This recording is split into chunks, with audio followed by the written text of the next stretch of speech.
ante todo les queremos pedir disculpas por lo sucedido. Ocurrieron una desafortunada y una muy chistosa.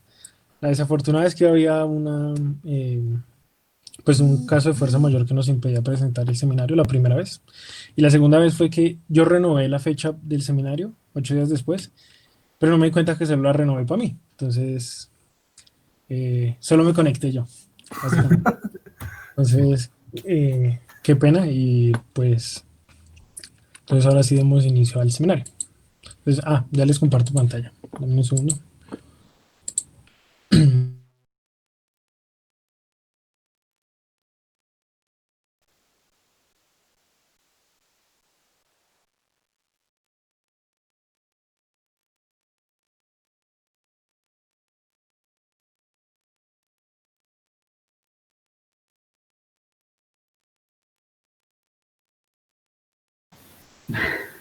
Se salió.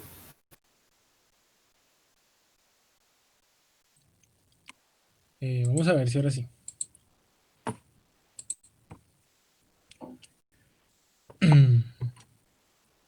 ¿Sí? ¿Audio bien? Listo, perfecto. Entonces, bueno, démosle presentar. Entonces ven la pantalla, ¿cierto? Sí. Entonces, listo. Entonces, bueno, el seminario de hoy va a ser sobre Deep Learning y redes neuronales. Digamos que no nos vamos a enfocar tanto en las notas del profe Andrew, sino vamos a hacer como una colección y recopilación. También no nos vamos a concentrar mucho en los cálculos matemáticos porque al final de cuentas, pues la matemática detrás de las redes neuronales, los cálculos no son tan complejos. Pronto es un poquito más importante entender la información que nos permite extraer este tipo de algoritmo. Entonces, bueno, primero una pequeña historia de cómo las redes neuronales han cambiado, que no es una cuestión solo de esta época, sino es de hace bastante tiempo. Entonces, de redes neuronales se empezó a hablar con la idea de los circuitos en 1940 por McCulloch and Pitts. Entonces, en esa época cuando se empezó a hablar de computación, uno lo que tenía era compuertas de output 0 o 1, ¿cierto? Que eran compuertas lógicas pues tradicionales. Ya después, en 1947, Donald Hebb escribe un artículo en donde da la idea de neuronas como un conjunto de compuertas de entrada y salida, en el cual uno podría modificar como los pesos de interacción entre esas compuertas para que él aprendiera para que aprendiera algún tipo de estructura. Ya en 1957 es donde nace el algoritmo del perceptrón y un poquito ya más la idea de redes neuronales, que es, como lo veremos en un rato, es básicamente un algoritmo en el cual uno tiene una capa de entrada, una capa escondida y una neurona, por decirlo así, de salida, en el cual uno hace una clasificación. Y ya entre los años 70 y 85, Liandman, Dreyfus, Werbos, bueno, todos estos autores fueron los pioneros en la idea del propagation que también abordaremos hoy. Y el boom de las redes neuronales nacen a partir del 2010 con los algoritmos de speech recognition y sobre todo con computer vision en el 2013, muy usados por Facebook, por Google, por Twitter, por todas estas grandes marcas o bueno, empresas que tomaron estas ideas y las han llevado pues a un límite muy impresionante. Entonces, bueno, ¿qué es una red neuronal? Entonces, una red neuronal es básicamente un algoritmo o un approach que permite representar modelos no lineales altamente complejos. Entonces uno tiene una función h θ de x que realmente es una función que depende de un conjunto de parámetros w y b que pertenecen aquí, pues en este caso lo ponemos como R2, pero pueden pertenecer a un conjunto mucho más grande. Entonces, no es una red neuronal, no solo corresponde a hacer un, por ejemplo, un fiteo como el caso de una regresión o de otros modelos, o hacer una simple clasificación. La idea de una red neuronal es tomar un conjunto de datos y extraer a partir de un conjunto de, a partir sí, de un conjunto de modelos lineales y no lineales, extraer y configurar la información para poder aprender una estructura de datos. Entonces, naturalmente, tradicionalmente se conocen las redes neuronales como la del tipo perceptrón, que es una capa escondida o múltiples capas escondidas y una salida, que es como lo más tradicional. Pero realmente una red neuronal es un conjunto de distintos tipos de funciones que no solo buscan tener una salida, sino también, por ejemplo, en el caso de una RBM, representar una distribución de probabilidad. O en el caso de las Hopfield Network, esto sí no sé mucho de estas, pero es como para mencionar, que es una estructura que permite construir memorias asociativas en computación. Entonces, las redes neuronales básicamente es poder expresar de la mejor manera una estructura no lineal muy compleja. ¿A través de qué? De un conjunto de neuronas conectadas con unos parámetros. Bueno, veamos un poquito el concepto de una sola neurona. Entonces, una neurona básicamente es un nodo en el cual yo tengo una composición de funciones de la siguiente manera. Yo tengo un conjunto de entrada, una cantidad de datos que entran, pueden ser un vector o un único dato que se expresa por X, un vector de dimensión D en los reales. Y a esos datos de entrada, mi punto, mi nodo, o en este caso una neurona, le aplica unos, unas conjuntos de funciones. La primera función es una función lineal.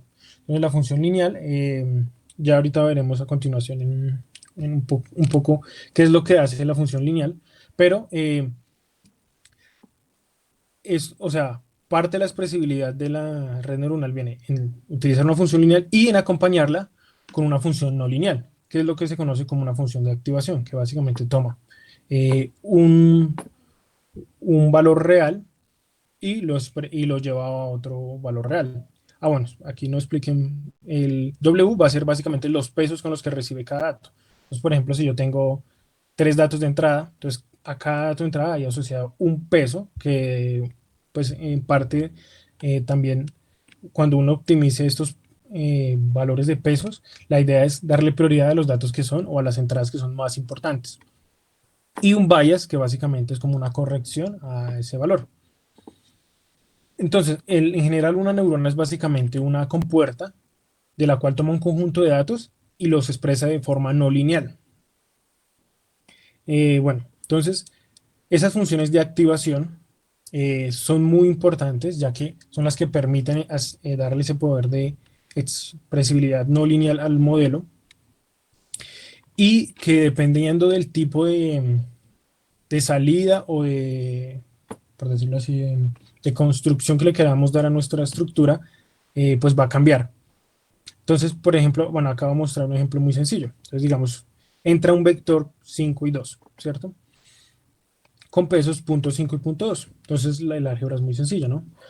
5 por punto 5, es acá, más 2 por punto 2, menos el valor del bias, que le aplico a la neurona, que es menos punto 6.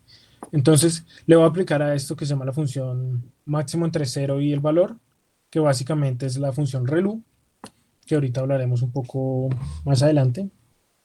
Y entonces, si esa función, pues lo que hace es simplemente, si es menor a 0, pues la hace 0, si no, da el valor. Entonces ahí tenemos 2.3. Entonces los cálculos en general en redes neuronales son muy sencillos en términos de complejidad matemática, de pronto son más extensos computacionalmente hablando, pero realmente son muy sencillos. Entonces esto es solo una neurona, por ejemplo. Entonces, bueno, como les decía ahorita, todavía me están escuchando, ¿cierto? Es que siento que no. ¿Sí? Ah, bueno, gracias. Entonces, las funciones de activación tienen ese papel importante de brindar la no linealidad a un modelo. Entonces, hay funciones de activación pues, lineales que no es la idea usarlas porque pues no le van a dar ese poder de expresibilidad no lineal. Para eso utilizamos otros algoritmos más sencillos, pero pues también en algunos casos los usan.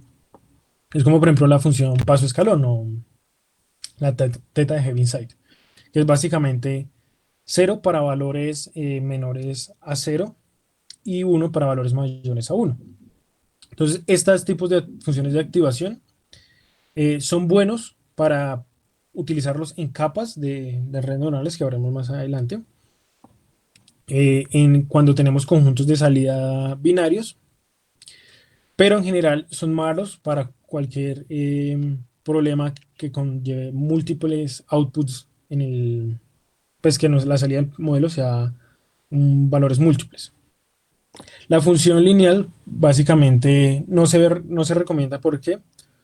Porque si uno hace el backpropagation, que ya lo hemos visto pues en teoría en parte en otros seminarios, que es hacer una regla de la cadena, ¿cierto? Entonces, si nosotros hacemos la derivada con respecto a x, por ejemplo, de esta función, nos va a quedar es una constante. Entonces, no vamos a ser capaces de aprender, según los datos de entrada, cómo va a cambiar la función, porque siempre es una constante. Entonces, es malísimo para aprender, además que, pues, simplemente sería una composición de funciones lineales, entonces no es muy útil y que uno puede, como más adelante vamos a mostrar, expresar eso como simplemente una regresión. Uy, pero esto está adelantado. Pero bueno, entonces, bueno, voy a hablarles antes y ya me devuelvo ahí. Eh,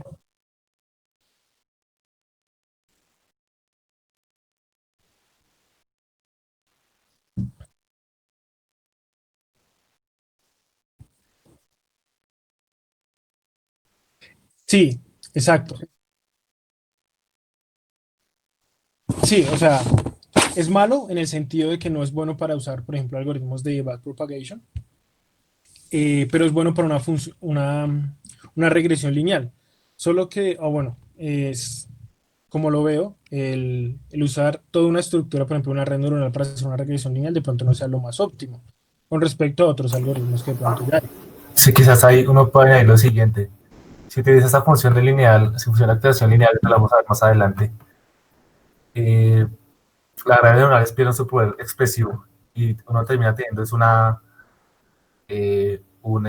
modelo lineal, Ujú. que podría ver simplemente como una regresión logística. Entonces la idea de eso es agregar expresividad a ese tipo de modelos. Así es. Entonces, eh, bueno,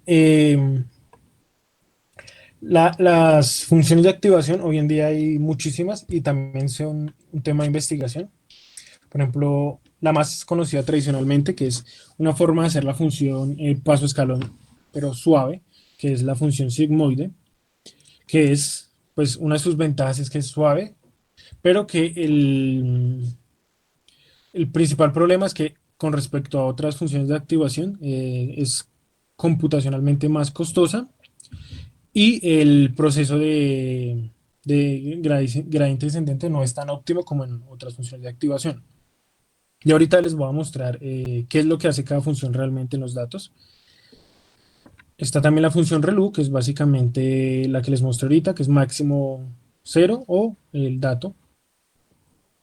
Y es muy buena computacionalmente, introduce unas buenas no linealidades, por decirlo así, pero tiene problemas cuando hay propagaciones cuando hay backpropagation en valores negativos. Usualmente la regla se utiliza cuando uno tiene valores positivos, como por ejemplo la edad de una persona, eh, determinar si el tamaño no sé, en una imagen el tamaño de algo dentro de la imagen, bueno, en fin, entonces es- también hay para qué se usa, ¿no? Sobre todo la ReLU se utiliza cuando los valores eh, tienden a ser positivos o los datos.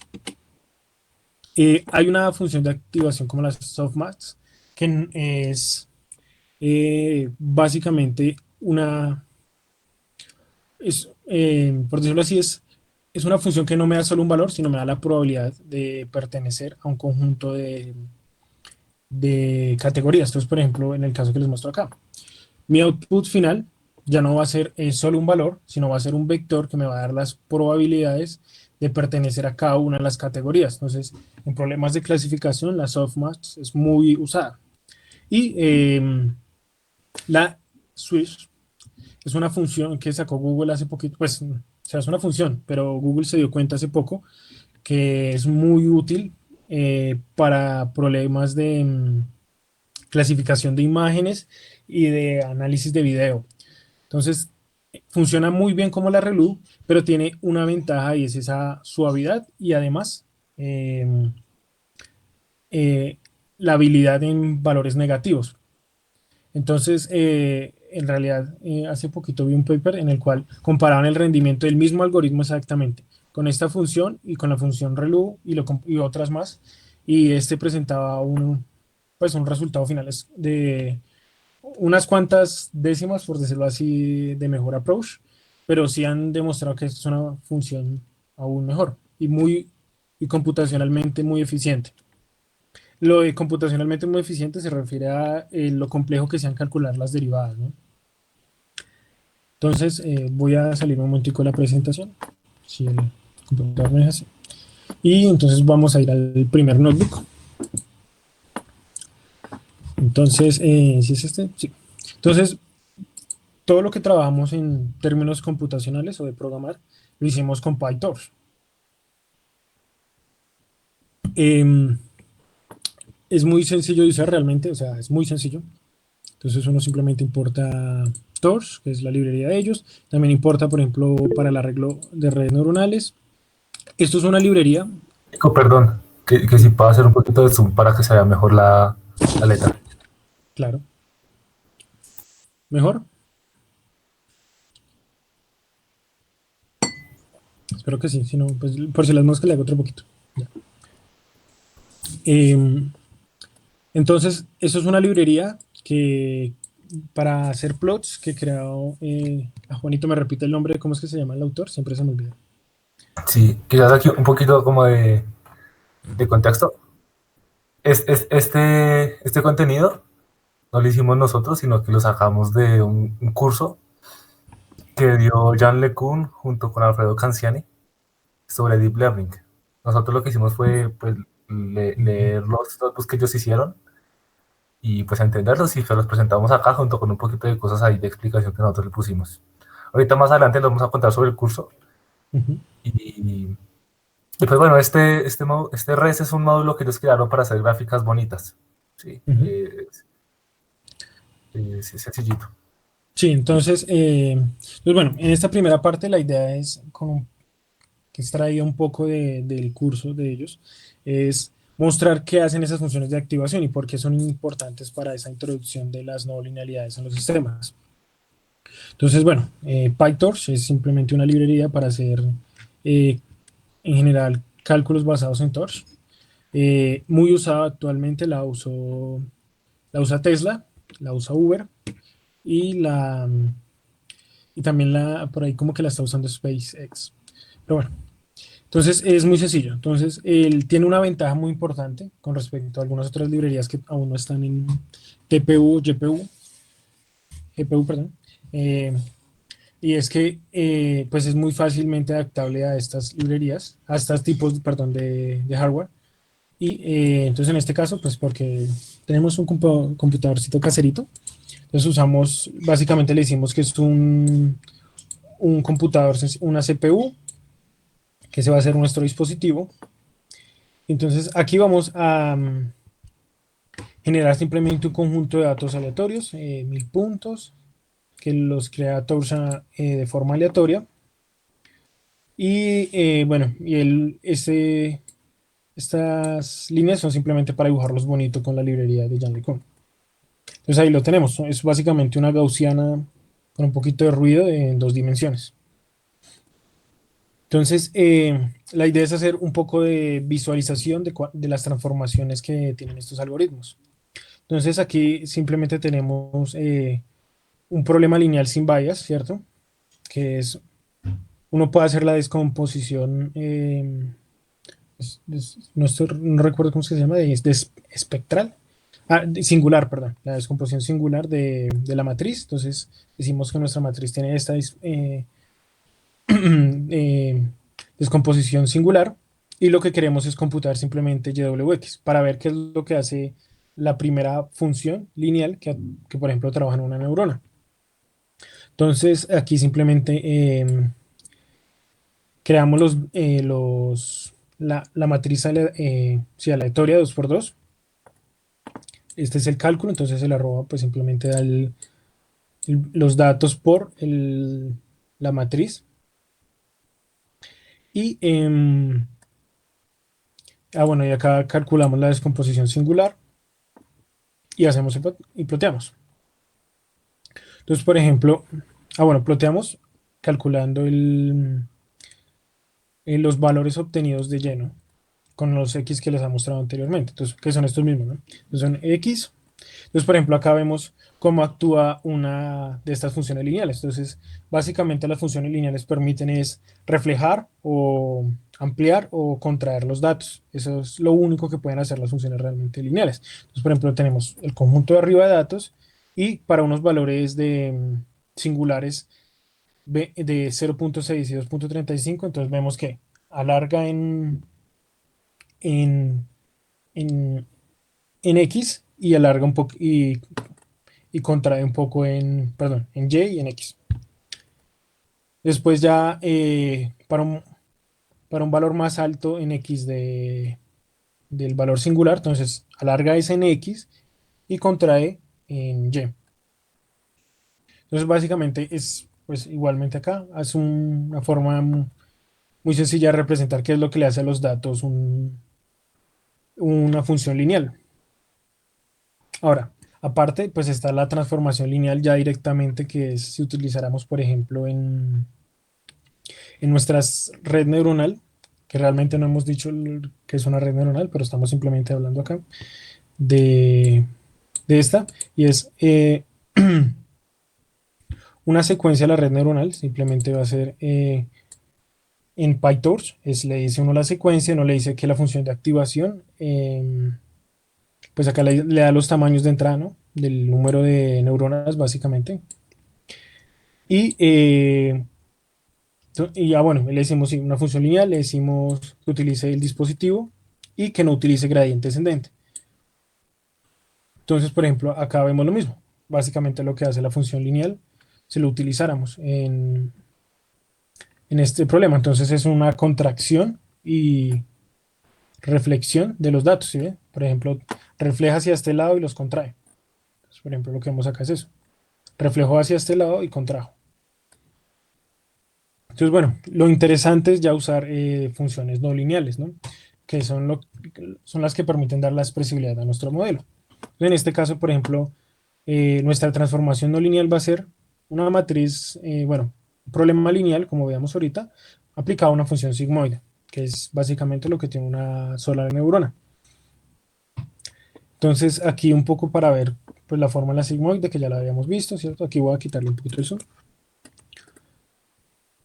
Y entonces aquí va a ser nuestra secuencia. Entonces, por ejemplo, vamos a utilizar la lineal y después el problema lineal y después una función de activación. Entonces, miremos primero el caso de la sigmoide. Entonces, corramos. Yo busco, ya. Yo no sé por qué siempre en los seminarios pasa esto.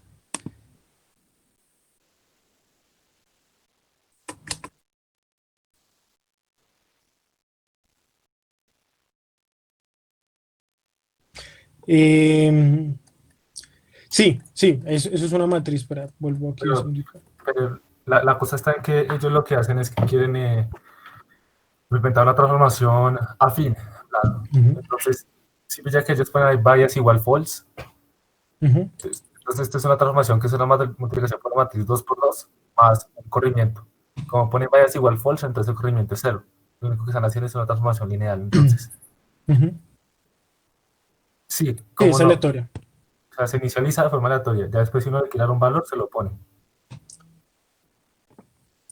Listo. Y bueno, a ver, veremos si ahora sí corre. Entonces, estos son los datos que tenemos y entonces ahora podemos ir viendo, cambiando esos valores, esos S, que van a corresponder básicamente a los pesos de entrada de los datos. Vamos a ver cómo actúa la función sigmoide. Entonces, por ejemplo, si S es igual a 1, entonces vemos, va cuadrándolo en forma de cuadro y sobre todo lo va colocando en los dos lados. Es igual a 3, entonces vamos viendo es cómo lo va enviando básicamente a 0 y 1 los datos, ¿cierto?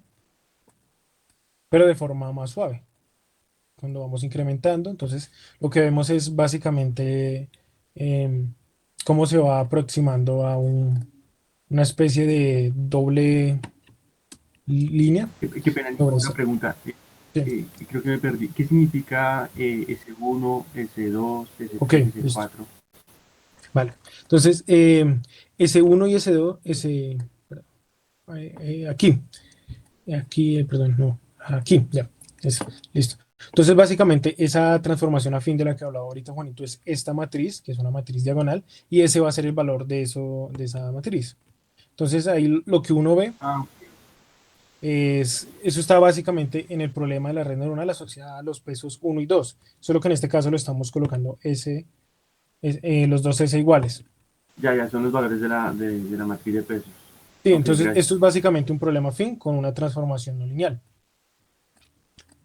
Entonces, por ejemplo, la sigmoide va, como les mostraba, al aumentar el valor de S, pues va haciendo ya el problema cada vez más de separa los datos, perdón, en dos franjas bien definidas. Entonces, por ejemplo, ahora miremos la ReLU.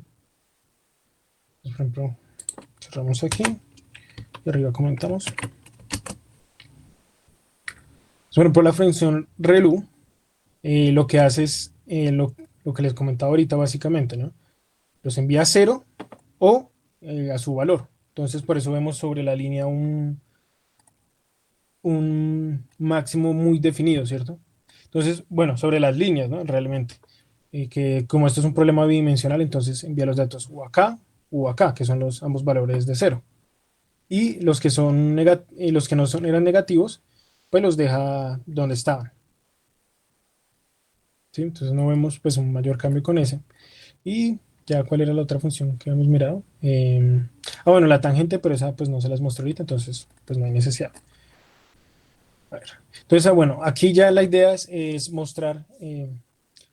Bueno, espera. Antes de seguir con este pedacito, es que no hemos hablado ni siquiera qué es capa escondida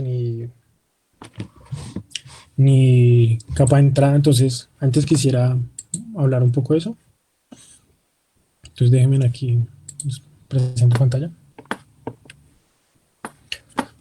Entonces, bueno, ahora sí volviendo a las redes neuronales, antes de seguir con las funciones de activación. Eh, Básicamente, en el caso uno tiene una red neuronal que es un conjunto de neuronas, como las que les mostraba antes, ¿cierto? Pero en las cuales yo las asocio. Eso es una red neuronal, que yo las asocio por medio de unos parámetros, que van a ser estos W y estos beta. Entonces, uno de los algoritmos más sencillos de redes neuronales, o bueno, más conocidos, no sencillos, es el perceptrón, en el cual, ¿qué tengo yo? Entonces, yo tengo un conjunto de entrada en el que me dice X son las características que tenga el problema. Entonces, por ejemplo, supongamos el problema de clasificar si es humano o no. Entonces, le pasamos la imagen de un perrito y de un gato, de un perrito y una persona, perdón. Entonces, esto puede ser, no sé, el tamaño de los ojos, la configuración de dónde están su nariz y bueno, ciertas características. Y Y es 0, 1. 0 si es un humano, 1 si no lo es, por ejemplo. Entonces, yo tengo la capa de entrada que van a ser X y va a ser de la misma dimensión de X. Entonces, yo le meto cada uno de los valores de X. Estas conexiones representan estos pesos que anteriormente les hablaba. Esta va a ser la capa escondida, que va a ser básicamente la que transforma los datos o le hace también ese poder de expresibilidad a los datos de forma no lineal y un output. Y el output es, en el caso del perceptrón, es simplemente una neurona que va a dar 0, 1. Entonces, por ejemplo, a esta neurona uno le puede aplicar una función eh, como la paso escalón, que va a permitir 0 si es humano, 1 si no. Entonces ahí vemos, por ejemplo, la utilidad. Y entonces, ¿qué hace uno? Ya con este algoritmo construido, pues yo hago predicciones. Obviamente tiene que haber un proceso de aprendizaje, que eso lo vamos a ver más adelante. Pero entonces lo que uno tiene es lo que llaman el feed forward, que es paso datos, entran, en una capa los procesa por el medio de las funciones lineales y no lineales con sus pesos respectivos y da una salida. Y a partir de eso yo puedo hacer ya predicciones, pero ahí no hay un proceso de aprendizaje realmente. Lo único que yo tengo es una función que me transforma datos en -1 y 1. Ah, bueno, perdón, yo les dije 0, 1, pero era -1 y 1. Y listo. Ahora sí vuelvo, ya habiéndoles explicado qué es un input, qué son los inputs, qué son una capa y qué es la salida. Vuelvo a donde está acá el Jupyter. Listo. Creo que alguien hizo una pregunta, pero esto no me deja ver.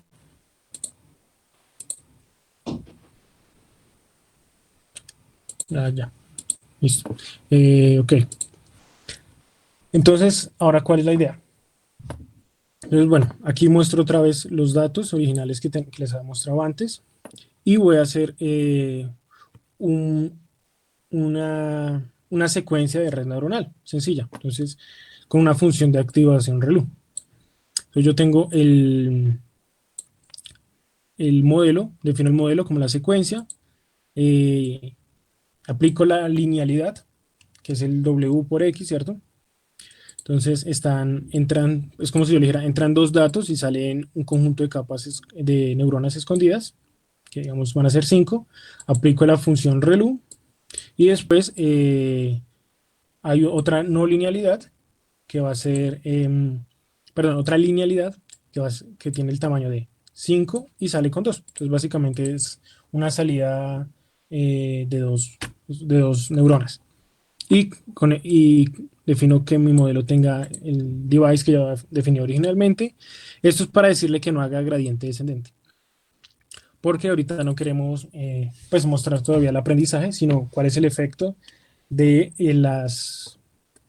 pues de aplicar las linealidades y no linealidades en el problema.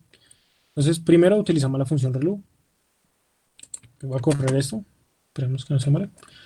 Entonces, por ejemplo, aquí lo que va a mostrar la gráfica es cómo transformó estos datos la función f de x más la ReLU. O sea, todo el proceso de la red neuronal, qué es lo que le está haciendo a los datos. Entonces vemos que acá hay un conjunto muy complejo de relaciones, como reflexiones, contracciones, rotaciones y otras transformaciones a los datos muy complejas que no son fácilmente expresables con otros modelos, que es la riqueza de las redes neuronales, ¿no? Este tipo de relaciones. Entonces ahí yo estoy cambiando los parámetros para ver distintas formas de que actúa sobre los datos la función ReLU. Entonces, dentro de la red neuronal. La función tangente no se las menciona tangente hiperbólica, pero también es muy útil. Entonces acá vemos otro tipo de forma en que transforma los datos, las funciones de activación. Entonces, bueno, aquí ya tengo una secuencia más compleja de red neuronal con la función tangente, aunque voy a definir el arreglo. Un segundito. Entonces otra vez los mismos datos y todo lo que la complejidad que le hace a los datos, eso sin el aprendizaje, solo las transformaciones que le hace a los datos una red neuronal. Entonces aquí vemos con la función ReLU lo que le ocurren a los datos cuando yo las aplico ya a mi red neuronal completa a estos datos. Entonces, bueno, eso era una parte de lo que le vamos a mostrar. A ver. Ahora ya sigue Juanito. No sé si Juanito quiere compartir el pantalla o no sé. Nicolás, una pregunta. Claro, sí. Digamos, las gráficas que nos acabaste de mostrar, ¿qué utilidad tienen? O sea, saber qué le hace una red neuronal a los datos sin uno haberla entrenado, No, digamos, o sea, ¿para qué sirve? en la práctica para nada. O sea, en el sentido de que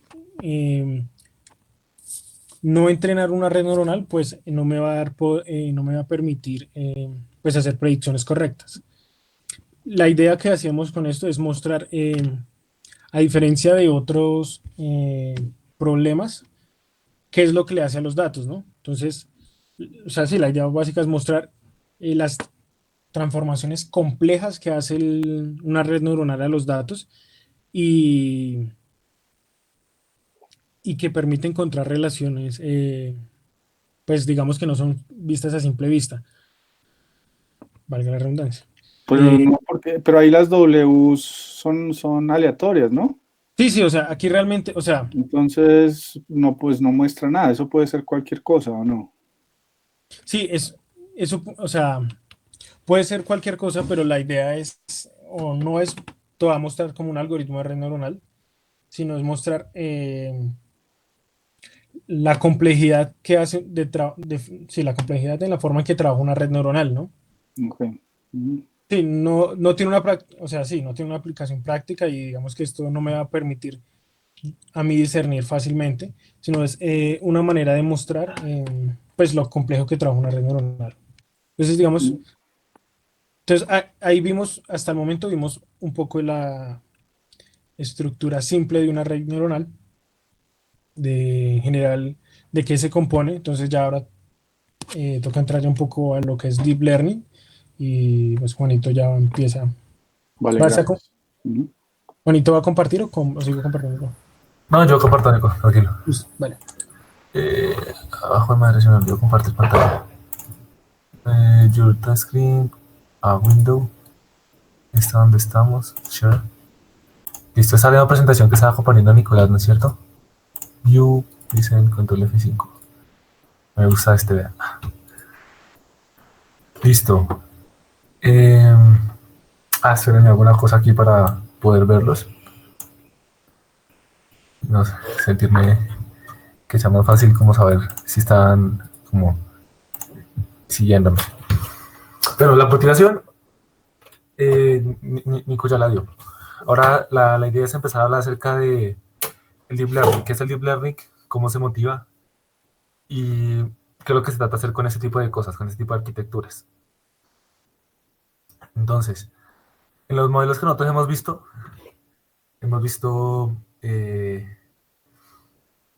procesos gaussianos, bueno, los procesos gaussianos son bastante generales. Por ejemplo, hemos visto regresión logística, que es un problema de separación lineal. Hemos visto también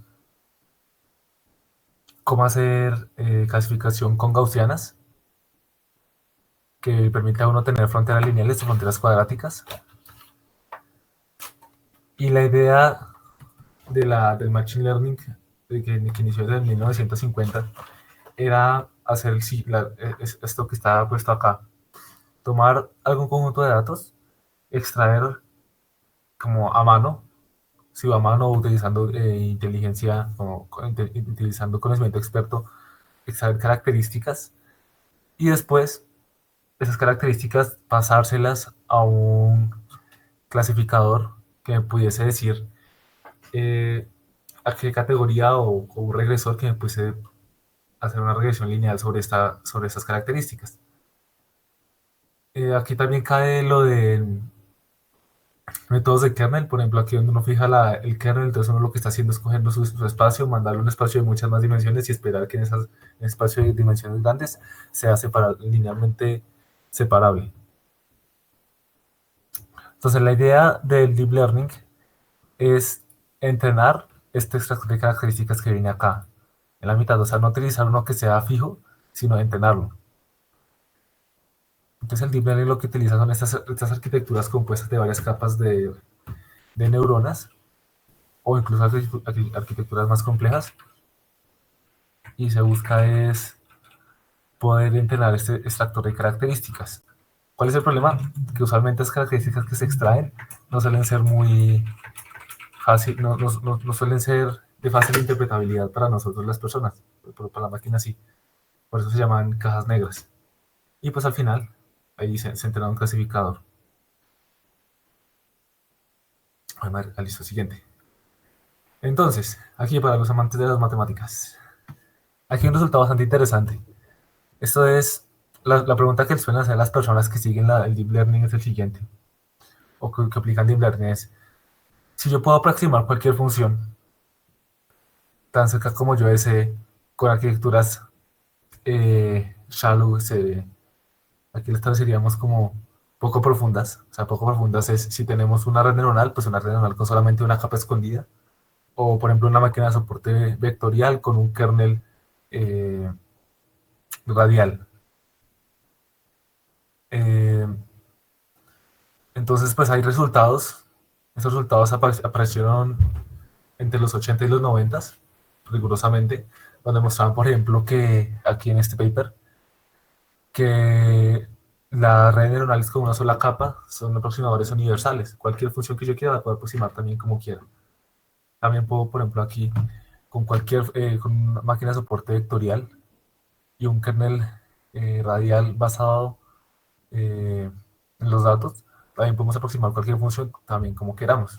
Entonces aquí tenemos, por ejemplo, el, la transformación que se aplica cuando tengo un kernel, o aquí tengo una red neuronal con solamente una capa escondida. Entonces tengo mis datos, les aplico una transformación lineal, una transformación afín, después una no linealidad, después otra transformación afín, una no linealidad, y sacamos las predicciones. Esto, si hacemos que esta transformación inicial de acá me lleva a un espacio de dimensión suficientemente grande, se puede aproximar cualquier función. La pregunta está en si podemos hacer esto, ¿por qué utilizar Deep Learning? O sea, si en realidad podemos hacer arquitecturas que poca profundidad, que sean tan grandes como queramos y aproximen cualquier función también como queramos, porque el Deep Learning. La respuesta es la siguiente. Listo. Por la forma en la cual escalan esas capas escondidas. Por ejemplo, hay un trabajo bonito de John LeCun y Joshua Bengio donde ellos hablan acerca de cómo escalan los algoritmos de inteligencia artificial. Otra cosa, publicidad política no pagada. Estos dos papers, digamos, este tipo de cosas, pues no los trabajamos en este seminario. Si quieren, nosotros podríamos revisar esas demostraciones en la próxima sesión. Ustedes nos dirán si la idea de hoy es hacer una introducción que sea más bien como amena y mostrar cosas interesantes. Ya después le podemos meter un poco más de matemáticas. Entonces, ¿por qué?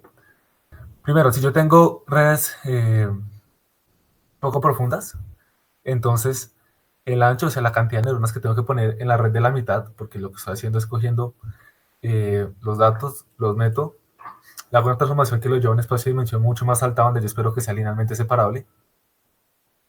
Esa dimensión de ese espacio de la mitad suele crecer exponencial con el problema, con el input del problema, con la dimensión del input del problema. Mientras que si yo tengo redes profundas, la profundidad, o sea, la cantidad de capas que yo tengo que poner para, de forma similar, aproximar esa función que yo quiero, también como se desee, escala linealmente con la dimensión del problema. Entonces esto nos dice que, aunque aquí estemos, cuando utilizamos redes profundas, estamos sacrificando tiempo de cómputo porque tenemos que hacer un cómputo por cada capa, pues en realidad estamos permitiéndonos utilizar el hardware que tenemos hoy en día a disposición. Porque, como ustedes saben, algo que escala exponencialmente fácilmente se va a escapar de las capacidades del hardware que tenemos a disposición hoy en día y que vayamos a tener en algún momento. O sea, el escalamiento exponencial se escapa muy rápidamente de las capacidades que uno tenga para hacer cómputos. Entonces, por eso mismo, las arquitecturas que sean profundas son más amenas con las plataformas de hardware que tenemos actualmente. Y también hay otro argumento que dan acá Joshua Bengio y Jan LeCun, que tiene que ver con la característica de los datos naturales. Eso no lo pusimos acá. Lo podemos ver cuando hablemos sobre redes convolucionales. Y es que los datos suelen representarse de forma... Suelen tener una estructura que... Uy, se me va la palabra, ellos cómo lo llaman. De esta forma como escalada. ¿Con esto a qué me refiero? Por ejemplo, si uno quiere analizar texto, el texto, que es un texto grande, se compone de oraciones. Las oraciones se componen de palabras. Las palabras se componen de letras. Entonces, de esta forma hay una relación que, que uno puede tratar de explotar cuando utiliza estructuras convolucionales. ¿Cómo la? Sí, no me acuerdo bien el nombre. Pero bueno, esa es la idea. Cuando veamos redes convolucionales, pues en otro seminario, podemos explorar un poco más ese tipo de cosas. Y adicionalmente, no sé si ustedes ya hayan escuchado un poco acerca de la hipótesis de la variedad, en inglés Manifold Hypothesis. ¿Cuál es esta hipótesis? Es una hipótesis que se utiliza bastante en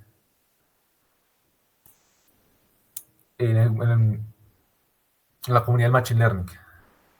Y lo que dice es lo siguiente, que si yo tengo datos que tienen una dimensionalidad muy grande, por ejemplo una imagen que tenga 1000 por 1000 píxeles, y que adicionalmente por cada píxel tengo 3 canales, o sea, un canal por cada color, o sea, tengo 3 millones de...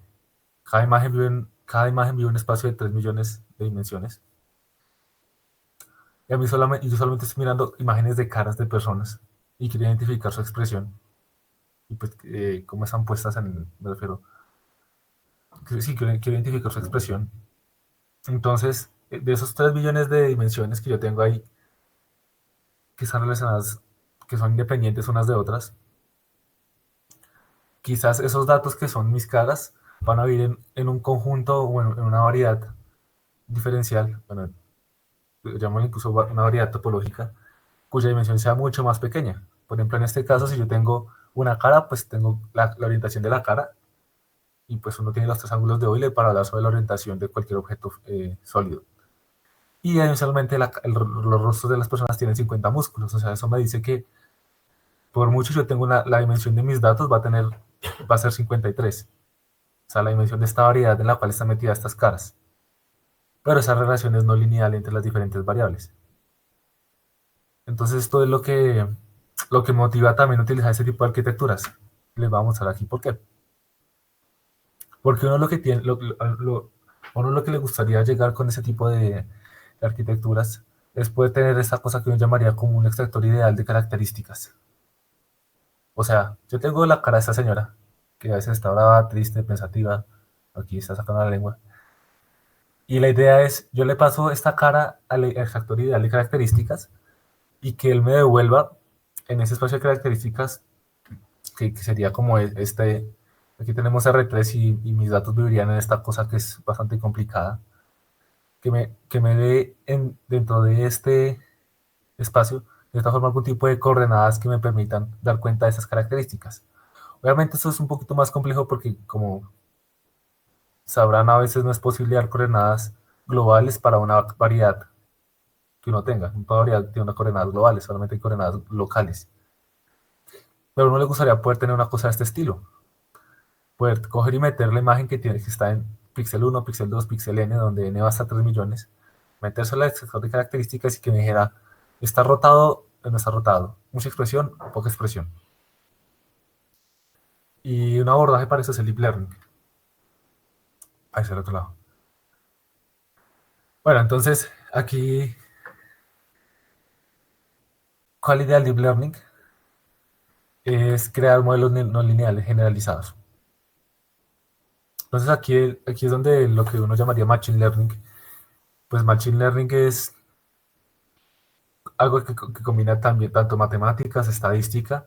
Ahorita le están metiendo muchas cosas de álgebra, topología, geometría diferencial, cosas muy interesantes. Pero también viene el componente de ingeniería del deep learning, y es que uno, cuando quiere resolver un problema real, pues tiene que sí o sí encontrar el mejor modelo. Y encontrar ese mejor modelo es optimizar parámetros, explorar diferentes arquitecturas para su red neuronal, explorar diferentes formas de hacer el ajuste, o sea, explorar diferentes funciones costo, puede ser, explorar diferentes tipos de regularizaciones. Y todo esto cae ya más en el campo de la ingeniería que en sí en la matemática. Con esto me refiero a que muchos de estos procedimientos que se utilizan acá, al día de hoy yo no conozco un argumento formal matemático que le diga a uno qué se está haciendo detrás, sino que son más cosas intuitivas. Entonces, ¿cuál idea del deep learning cuando uno habla acerca de redes neuronales? Pues la idea es aplicar funciones de activación no lineales a la salida de modelos lineales. ¿Con esto a qué me refiero? Como ya les dijo Nicolás, uno tiene sus entradas. A esas entradas les aplica una transformación lineal. Después esta transformación lineal la pasa por una no linealidad, por ejemplo aquí una función sigmoide, y tengo un output. Y entonces esto yo lo itero. Aquí, no puedo pasar el cursor por abajo porque no sé por qué. Pero bueno, aquí yo tengo un X, si se dan cuenta en la imagen de aquí abajo. Tengo una entrada, la paso por un W0 por X, que es una transformación afín, eso me da un S1. S1 lo paso por un HS1, que es una función no lineal, y se me da un Z1. Esa es la primera iteración de combinación entre transformación afín o lineal y transformación lineal. Y eso lo hago varias veces. Entonces, una forma de entender una red neuronal es una cosa que aplica a dos transformaciones. Primero hace una rotación, reflexión, traslación, etcétera, cualquier cosa que sea lineal, y después aplica una no linealidad. Vuelve a hacer otra rotación, reflexión, etcétera, y una no linealidad. Y esta cosa de acá es lo que le da la expresividad. Esto de aquí abajito, bueno. Y esta iteración es lo que, lo que le da la expresividad a las redes neuronales. Bueno, aquí como esto es una red neuronal con una capa escondida. Algunos lo llaman 2 capas, otros lo llaman 3 capas. Usualmente esta es la capa de la escondida y esta es la capa de salida. La capa de salida es la que me da mis resultados. Y uno lo que hace es esta cosa de acá. Coge sus datos, lo multiplica por una matriz, le suma un bias, me da el Z1. Este Z1, que es este de aquí, lo paso componente a componente por la función relu. Y eso me da A, otro vector. Y ese otro vector A lo multiplico por la matriz W2 y le sumo el bias 2 y eso me da la proyección. Como se dan cuenta, lo que estoy haciendo es un ajuste, o sea, aquí al final lo que uno está haciendo es una regresión lineal sobre este vector A. Y este vector A resulta de hacer una transformación no lineal sobre el vector X. Entonces aquí más adelante vamos a ver una conexión entre el método del kernel, lo que uno llamaría métodos de kernel, y las redes neuronales. Respondiendo a la pregunta de Vlado, pues una red neuronal con varias capas se puede ver una cosa de este estilo. Cojo mi vector X de entrada, lo multiplico por una matriz, le sumo un bias, aplico la función relu, esto me da la primera salida, la primera capa. Esta salida de la primera capa la aplico exactamente lo mismo, pero con otros pesos y bias, y me da la salida de segunda capa. Y esto lo repito varias veces hasta llegar al final. ¿Por qué no utilizar la función de activación identidad o una transformación lineal, como lo que puede ser una multiplicar por una constante? Porque la composición de transformación lineal sigue siendo lineal. Entonces al final lo que uno terminaría llegando acá a este A, si yo reemplazo esta relu por transformación lineales, pues sería aplicando transformación lineal a este X. Y pues entonces uno, ¿para qué hace todo esto? Y lo único que tendría que haber hecho es encontrar la matriz W adecuada que me reemplazará todos los pasos que yo hice antes. Entonces, aplicar esa función de activación lineal, la que le quite expresividad.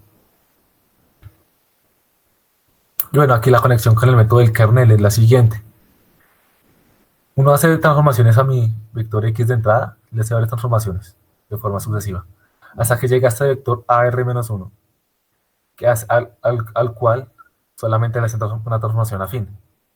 Entonces uno puede suponer que lo que está haciendo en realidad es coger este X, lo pasa por una función phi, que sería esta función que me toma X, lo multiplica por W1, le suma B1, lo pasa por la relu, la salida de eso le hace exactamente lo mismo pero con otros pesos, y lo va a pasar por relu, etc. Se repite, se repite. Y al final me termina dando este AR-1. Y entonces este phi es lo que uno llamaría una transformación o un mapa de características no lineal. Entonces la idea de las redes neuronales es encontrar este phi que también está parametrizado por estos números beta, donde beta son estos pesos de esta matriz, son esta matriz W, este vector B1, son estas matrices W2 con este vector B2, etc.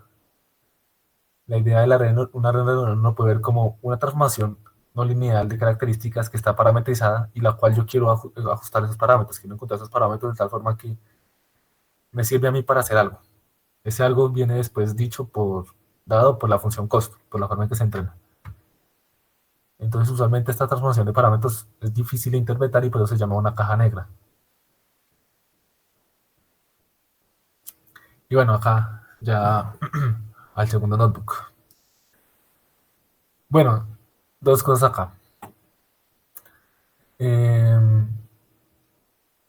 Vamos a ver un ejemplo muy sencillito acerca de cómo se ve una red neuronal.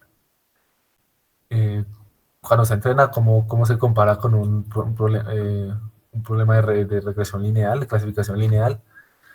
Ya aquí como publicidad política no pagada. Para aquellos interesados en este tipo de temas como para poder tener visualizaciones bonitas o poder darse una idea de qué es lo que está detrás. Primero, este video de Cubing sí es muy bonito. Ya les voy a mostrar.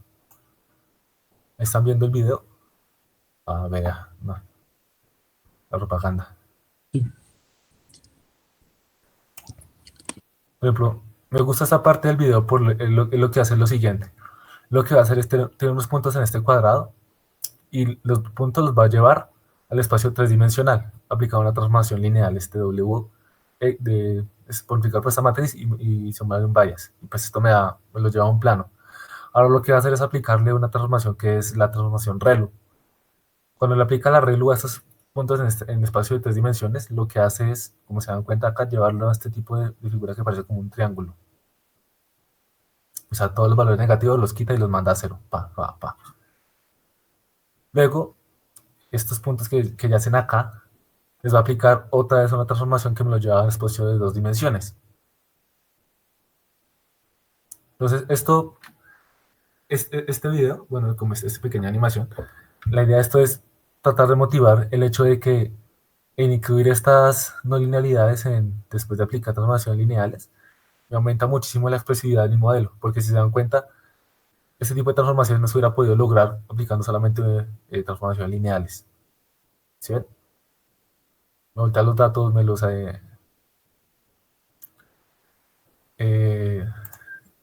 bueno, pues las transformaciones son diferentes. También esta serie de videos de T-Blue One Brown es muy buena, aquí como para que anoten. Son 4 videos que él hace acerca de las redes neuronales, donde explica decisión gradiente, backpropagation, hace algunos cálculos y explica cuál fue la motivación detrás de las redes neuronales. Y bueno, y al final, como ya les habíamos contado, que lo que vamos a utilizar nosotros, vamos a utilizar este curso de Deep Learning que se dio en la Universidad de Nueva York. Lo dio Jan LeCun y Alfredo Canziani. Y el curso es muy bonito por varias cosas. Por un lado, el material es muy completo. O sea, ustedes se ven aquí al Google del curso, están todas las presentaciones, las slides. Habla. Ahorita vamos a utilizar nuestros slides, me parecieron muy bonitos. Segundo, ellos tienen un repo, tienen los notebooks de las clases prácticas que ellos hicieron. De aquí fue donde sacamos varias cosas. También están grabadas en YouTube las clases, son muy buenas. Por ejemplo, para aquellos interesados en la parte de la historia, esta introducción que hace Jan LeCun acerca del Deep Learning y dónde se ha utilizado es buenísima. Este es Lecture, History, Motivation and Evolution of Deep Learning. Está la Jan LeCun, nada más y nada menos. Entonces vamos a utilizar este curso. Y lo que sacamos de ese curso pues fue lo siguiente. Diga donde yo tengo... Un momento.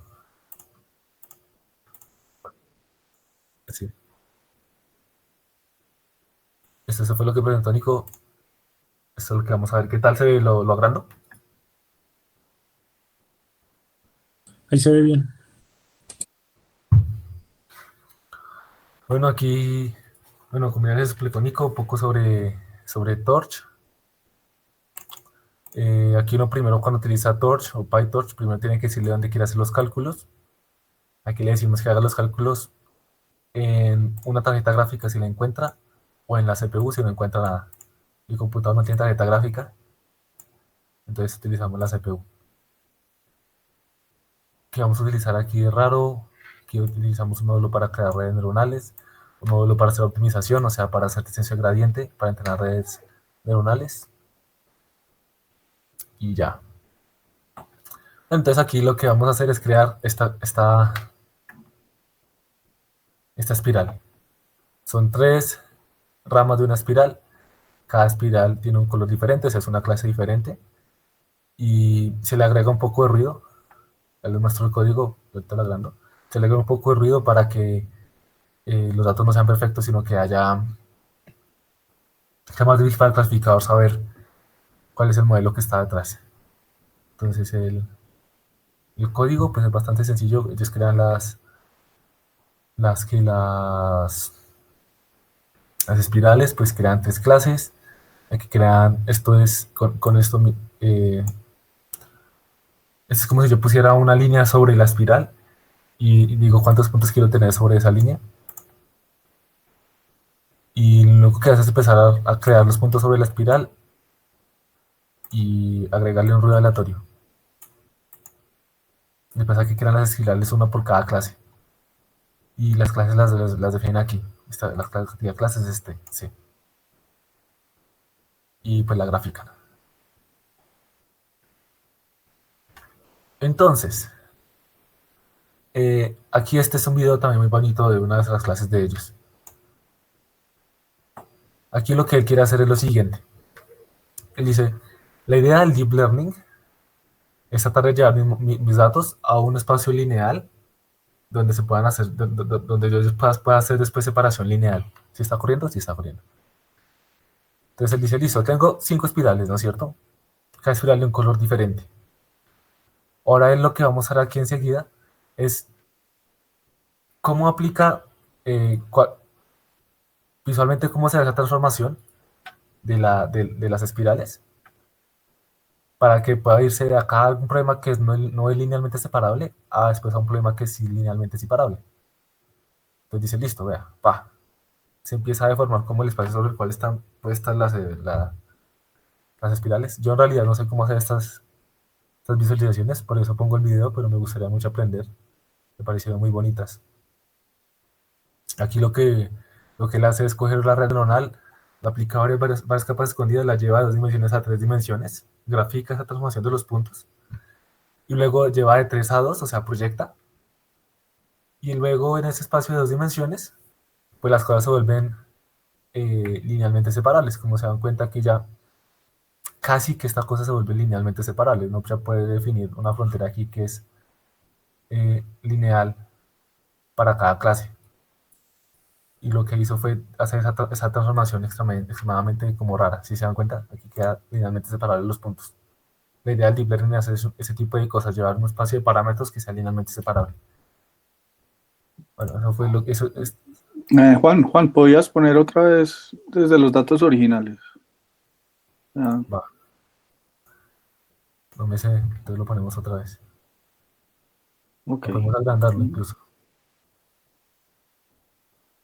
¿Desde que hace la transformación? Quizás. No, estas, las espirales.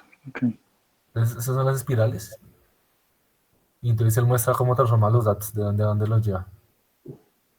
Sería muy bonito poder aprender a hacer eso.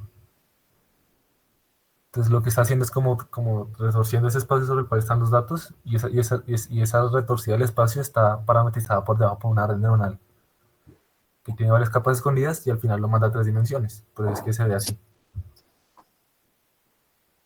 Y lo que está haciendo acá es visualizando el entrenamiento de la red neuronal. Está mirando cómo está separando los puntos conforme la va entrenando. La idea es al final como la capa de salida lo que hace es una separación lineal. Pues al final yo tengo que llegar a que esos puntos, cuando los paso a 2 dimensiones otra vez, sean linealmente separables. Gracias. Listo. Entonces, vamos acá, chiquito. Esta es la arquitectura que vamos a utilizar. Tenemos puntos en el plano, los vamos a mandar a un espacio de dimensión de 100 dimensiones, y después vamos a mandarlos a un espacio de 3 dimensiones. 3 dimensiones porque vamos a clasificar las cosas tres categorías. Y vamos a utilizar una cosa que se llama, una codificación que se llama one-hot encoding. O sea, si tengo tres clases y tengo tres dimensiones, a cada dimensión le asigno una clase y entonces si mi dato pertenece a la clase 1, pues pongo un 1 en la dimensión 1 y un 0 en las demás dimensiones. Si pertenece a la clase 3, pongo un 1 en la dimensión 3 y un 0 en las demás dimensiones. Entonces las transformaciones que se hacen se ven así, son solamente dos. Cojo los datos, multiplico por matriz, sumo un bias y aplico función no lineal. Eso me da un h que está aquí. Después este h lo multiplico por una matriz, le sumo un bias y le aplico un g. Que este g es esta función de acá, ya la vamos a mirar cuál es. Y ya eso me da la predicción de mi red neuronal. Usualmente uno escoge este D mucho más grande para que el problema sea linealmente separable, como cuando uno hacía, como utilizaba el truco del kernel, donde tenía que meter varias dimensiones adicionales que dependieran de mis datos para hacer volver el problema linealmente separable con la SVM. Entonces, ¿cómo se entrena una red neuronal? Creo que ya lo vimos en la primera vez con Vlado. Uno usualmente define una función costo, pero él lo hacía era para regresión lineal. Entonces uno define una función costo. Bueno, ya hemos visto varias veces la función costo. En este caso la función costo es lo que nos llama la entropía cruzada, cross entropy, o negative log likelihood. Que lo que hace es lo siguiente. Para cada uno de los tres clases, calcula esto de acá. La exponencial de la salida en mi clase, en esa clase, normalizada. Entonces toma un número entre 0 y 1. Pero nunca va a ser 0 ni nunca va a ser 1. Porque esa exponencial siempre es mayor que 0. Y esto de aquí abajo siempre va a ser mayor que lo de arriba. Entonces nunca es ni 0 ni 1. Cuando calculo el logaritmo de cualquiera de los tres valores que me salen en las tres neuronas de salida, siempre va a ser un número que va a ser diferente de 0 y diferente de infinito. Tiende a 0 si mi clasificación es muy buena y tiende a infinito si mi clasificación es mala. Esa es la idea. Entonces, como uno toma el negativo, pues todo esto se vuelve, el menos el logaritmo de un número entre 0 y 1 se vuelve positivo, y entonces tiende a 0 cuando hago una buena clasificación y tiende a infinito, o se vuelve muy grande cuando hago una mala clasificación. Esta es mi función de costo. Y la función de costo es el promedio sobre todos los datos de entrenamiento que uno tenga. Esta es la función costo por cada dato. Y bueno, uno comenta en una red neuronal, pues el abordaje más utilizado, de hecho, es simplemente tratar de disminuir la función costo. Bueno, de hecho toca disminuir la función costo, el problema es en cómo, en realidad. O sea, si yo pudiera coger la función costo y decirle al mínimo queda acá, pues listo, el problema solucionado. El problema es que no se sabe, porque esa función costo pues depende de muchos parámetros y entonces lo que uno suele hacer es simplemente moverse en la dirección del gradiente. O sea, calcula el gradiente de la función costo con respecto a mis parámetros, que en este caso se llaman sigma, una sigma toda bonita. La evalúa en los parámetros en los cuales estoy parado y se mueve los parámetros en la dirección opuesta a ese gradiente. Y eso es lo que uno llama gradiente, descenso de gradiente. Eso lo vamos a ver mejor ahorita. Y el cómo calcular esa derivada respecto de los parámetros, pues depende. Si se dan cuenta, tengo dos conjuntos de parámetros. Unos para la última capa y otros para la primera capa. La primera transformación y la segunda transformación. Entonces si uno quiere calcular la función costo que depende de esta salida, pues lo que tiene que hacer es, si va a calcular con respecto a estos parámetros de acá, tiene que mirar cómo depende la salida respecto de esta capa intermedia y cómo depende esta capa intermedia respecto a estos parámetros. Eso es lo que uno llama backpropagation. Backpropagation es simplemente aplicar la regla de la cadena para calcular estas derivadas. Entonces yo tengo la función costo, miro cómo depende de los parámetros de arriba, simplemente tengo que derivar con respecto a la salida y la salida respecto a los parámetros de arriba. Si tengo los parámetros de abajo, pues ya tengo los parámetros de abajo, los parámetros de aquí me influyen cómo me cambian el valor de esta capa escondida. El valor de esta capa escondida cambia el valor de la salida. Entonces por eso tengo que hacer dos derivaciones acá. Esto lo vamos a ver mejor ahorita. Entonces, ahora sí. Uno crea, bueno, ellos van a utilizar regularización L2. Eso no lo hemos visto, pero por ahora, digamos que es algo que hace que los parámetros tengan un valor pequeño. Y el tasa de aprendizaje, que ahorita nos va a explicar Nico un poco qué es, pero tiene que ver con qué tanto me muevo en esta dirección. Entonces aquí creamos un modelo que sea lineal, aplicamos una transformación lineal, después otra transformación lineal, que como sabemos, composiciones lineales me da lineal. Lo mandamos al device para que haga los cálculos, definimos cuál es nuestro criterio para hacer la minimización, que es cross entropy, y aplicamos Stochastic Gradient, que ahorita Nicolás nos va a explicar, que en pocas palabras es moverse hacia abajo en el gradiente, pero haciendo un muestro de los datos. Aquí lo que queremos hacer es ajustar nuestro modelo, y la idea de estas grafiquitas de acá, vamos a mirar cómo cambian las fronteras de decisión. Entonces tenemos tres clases: amarillo, morado y rojo. Entonces, inicialmente las fronteras de decisión se ponen así, aleatorias. Conforme el modelo se va entrenando, las fronteras de decisión se van moviendo, van evolucionando. Aquí se da cuenta uno que ya empieza a abrirse la diferencia entre amarillo y rojo. Aquí, mientras estoy bajando, el modelo se está entrenando. Ahí se empiezan a mover y al final llegan a un punto estático donde la precisión de este modelo es del 50%. 50% bien, 50% mal. Entonces este modelo lineal pues no funciona muy bien. Y vean que lo único que hace uno para hacer que tenga una muy buena ajuste a los datos es crear el mismo modelo de antes. Lo único que hacemos es agregar una no linealidad en esta mitad de esta transformación. Se define la misma función costo, se define un optimizador ligeramente diferente, pero que tiene los mismos parámetros, una tasa de aprendizaje y una regularización. Se entra en el modelo y vean cómo cambia la cosa. Entonces aquí uno define las fronteras de decisión inicialmente puestas de forma aleatoria. Después el modelo se empieza a entrenar y entonces se dan cuenta que es casi como la misma regresión lineal inicial, con quizás fronteras de decisión cuadráticas o algo similar. Y conforme va entrenando mejor el modelo, estas fronteras de decisión se van curvando. Se van curvando, se van curvando. Hasta que al final llegamos al modelo que tiene una precisión del 95%. Es este de acá.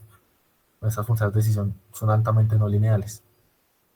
Y lo único que hicimos fue agregar una no linealidad en esta transformación entre el espacio al hacer esa conversión a un espacio de alta dimensión.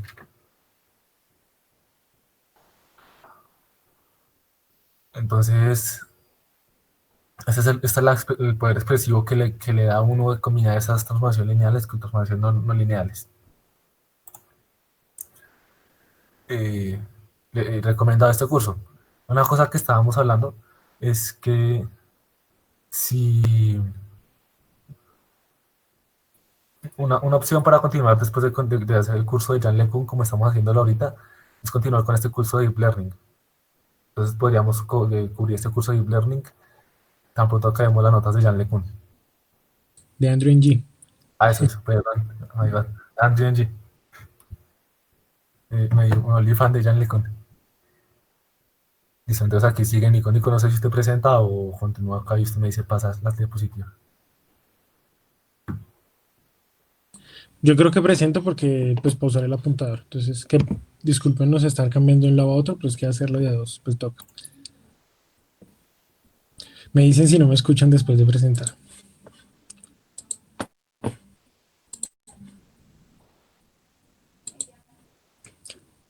¿Suena o no suena? ¿Suena? Ah, listo, perfecto. Listo. Entonces, como hablaba ahorita Juanito, pues la idea básica de cómo enseñarle a la red neuronal es el uso del gradiente descendente, es el más conocido tradicionalmente. Hoy en día existen un montón de algoritmos que hacen mejor el trabajo y mucho más rápido. Entonces la idea del gradiente descendente es lo siguiente. Yo tengo un conjunto de datos X1, que es el vector de entrada, y Y1, que es el valor o la categoría que yo le pues quiero predecir. Yo meto esos datos, digamos que este va a ser conjunto de entrenamiento, a mi red neuronal, que va a ser una función no lineal que depende de los parámetros θ, que es W y B, básicamente esos parámetros. Cuando obtengo esto, hago una predicción. Con los datos de validación, eh, predigo qué me da mi modelo y utilizo la función costo.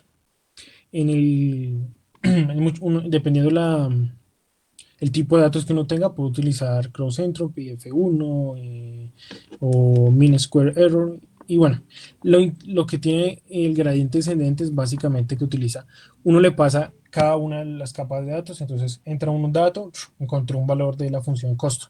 Mando otro dato, encuentro otro valor de la función costo. Hasta así, hasta que mando todos mis datos y hago el promedio de esa función costo.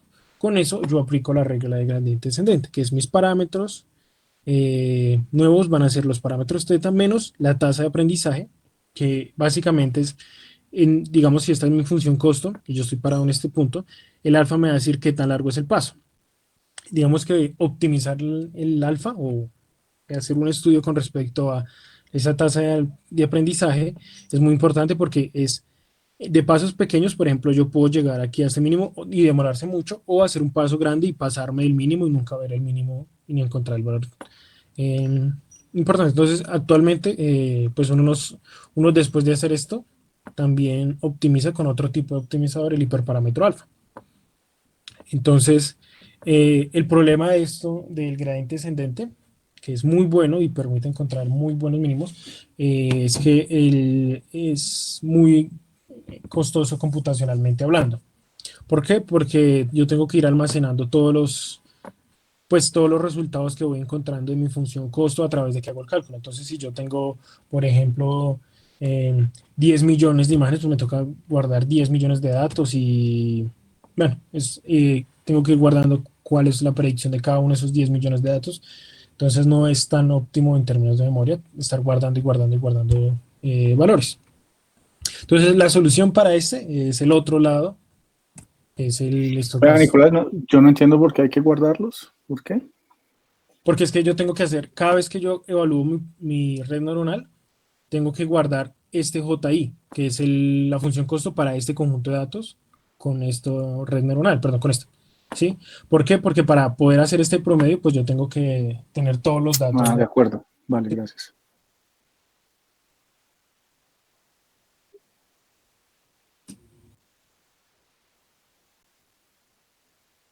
Ujú. Exacto. Bueno, bueno. Sí, sí, qué pena. Sí, tengo que hacer muchas evaluaciones y eso pues es muy costoso y lento, por decirlo así. Entonces, el stochastic gradiente, ¿qué es lo que hace? Yo tomo para una muestra, hago mi red neuronal, mi predicción y automáticamente de una vez optimizo. Entonces, con ese mismo valor yo hago el paso de optimización. Entonces, yo no tengo que hacer muchas evaluaciones múltiples, sino voy pasando una por una y siempre voy optimizando hasta que encuentre mi mínimo. ¿Cuál es el problema? No es tan costoso computacionalmente, pero ¿qué puede pasar? Como en el caso acá, que al hacer ese montón de pasos, por ejemplo, yo puedo saltar de aquí, aquí, aquí, aquí y estar saltando múltiples veces porque la dirección en que apunta este gradiente descendente no es la dirección global del modelo, sino son la dirección para ese conjunto de parámetros. ¿Cuál minimiza para ese conjunto, para esos parámetros? Entonces, cada vez siempre voy apuntando de un lado a otro. Entonces, por ejemplo, si acá hay un mínimo, puedo caer en ese mínimo y no en el mínimo local y no encontrar el mínimo general del problema. Creo que alguien iba a decir algo,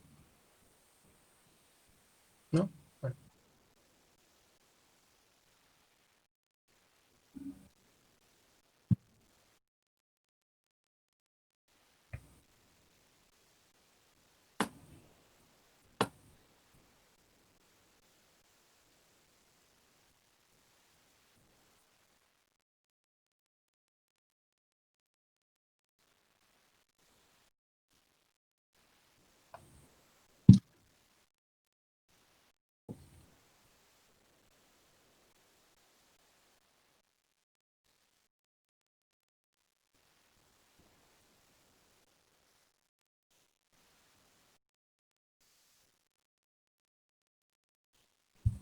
Em,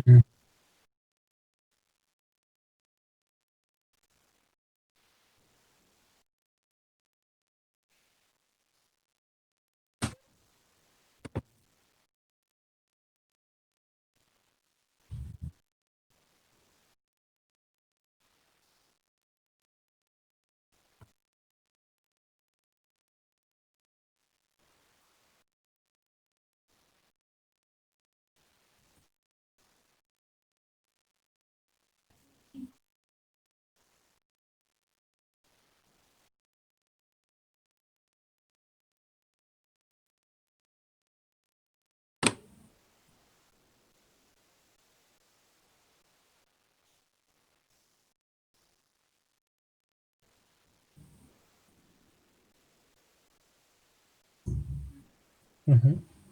El otro problema del gradiente estocástico es lo lento que converge, porque pues como se ve en la gráfica, yo puedo estar inclusive saltando, dándole vueltas al mínimo y me puedo demorar mucho en llegar a este. De pronto el gradiente estocástico en ese sentido es más rápido porque de una vez apunta directamente en la dirección del gradiente global. Pero bueno, digamos que como decía Vladimir, aquí uno lo está haciendo de a una muestra. Entonces, y anteriormente hacíamos de todas las muestras que yo tuviera. Entonces, pues está la posición de centro del Stochastic Gradient, que es el mini batch Stochastic Gradient de Zen, que era lo que se refería a Vladimir. Entonces, uno ya no toma un día una sola ni todas completas, sino tomo día batches. Es tomar, digamos, por ejemplo, día 5. Entonces, le paso 5, él hace el promedio sobre esas 5 de error y modifica los parámetros. Entonces, este es mejor computacionalmente, converge mucho más rápido y no presenta esos problemas de mínimos locales si yo pues utilizo el tamaño de batch correcto. Entonces, algún comentario de pronto, no sé, Vladimir, que ha hecho bastante deep learning, sobre todo con manejo de imágenes, es que lo que decían tradicionalmente es que de pronto el stochastic gradient descent es un poco mejor a veces en el deep learning, debido a que tiene que ser capaz de extraer esas características que nos mencionaba Juan, ¿no? Para cada imagen tiene que ser capaz de extraer esas características. Y bueno, creo que aquí ya Juanito, no sé si él mismo presenta esta, que él, y solo falta esta presentación. Sí, sí. ¿Volvemos a Entonces, cambiar o la dejo en esta misma? déjela ahí, póngala grande. Listo, vale. Bueno, entonces, eh, aquí hay dos opciones. Si quieren podemos mirar Backpropagation con más profundidad, o simplemente miramos esta diapositiva. Pues más profundidad en realidad lo que teníamos pensado es utilizar las diapositivas de este curso de Deep Learning del cual les hablamos y tratar de explicar un poquito más, como más en detalle qué es Backpropagation. Pero como ya hemos visto, Backpropagation, y como lo hice acá, me disculparán todas las personas que hacen Machine Learning, pero en realidad solamente es una aplicación fancy, o sea, un nombre bastante bonito, rimbombante, para aplicar la regla de la cadena en ese tipo de arquitecturas. Entonces, usualmente uno lo que tiene es una cosa de este estilo. Eh, Tiene un X abajo, el gris. Normalmente por un modelo que está parametrizado por unos W, es donde va una salida yo gorrito, y esto entra a una función costo. Esto es un modelo supervisado, entrenamiento supervisado. La función costo depende de mi predicción y de mi label correcto.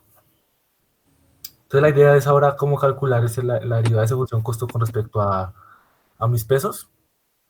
Pues uno lo que hace es derivar la función costo con respecto a mi predicción, como aparece aquí en las ecuaciones de la izquierda. Si quiero mirar la derivada de la función costo con respecto a mis pesos, W, pues derivo la función costo respecto a mi predicción y después derivo la predicción respecto a los W.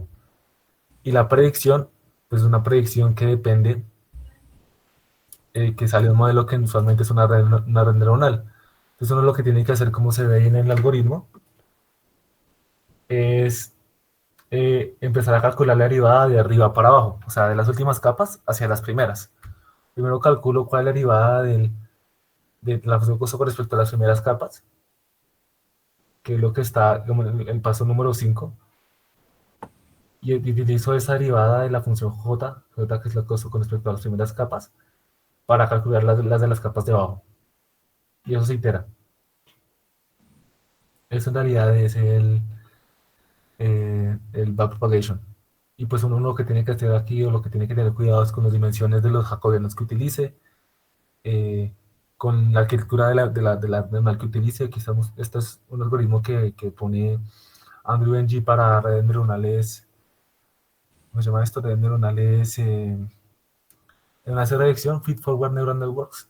Uy, sí, pero en realidad, calcular esa derivada depende mucho de la arquitectura de la red neuronal. Entonces son las 9:30. Ustedes dirán si miramos esas diapositivas o a las 7:30, perdón. 19. Pues dije, Miramos las diapositivas o dejamos así. Todo depende de los. Así, Bueno, sí, a mí también. Ujú. listo. es que la Perfecto. cosa es que digamos que el backpropagation lo hemos visto, eh, sí, en varias, lo vimos inclusive en la primera sesión, que creo que fue Vladimir, que él hizo las cuentas de general de la forma matricial del backpropagation, ¿no? Digamos que lo que queríamos hacer no era tanto los cálculos explícitos, porque realmente, a diferencia de otros modelos que de pronto tienen una matemática y una teoría estadística más fuerte atrás, esta realmente es un conjunto de transformaciones lineales, pero que tiene un amplio poder de expresibilidad, como lo vimos pues en los modelos.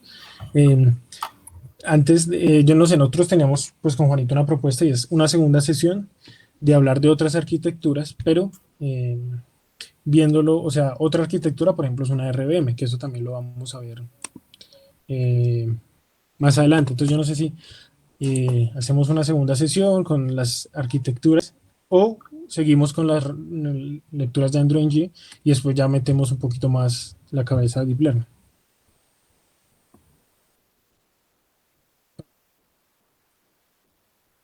Sigue regularización Sí, bueno, yo les envié a todos un grupo compartido en Mendeley para que pues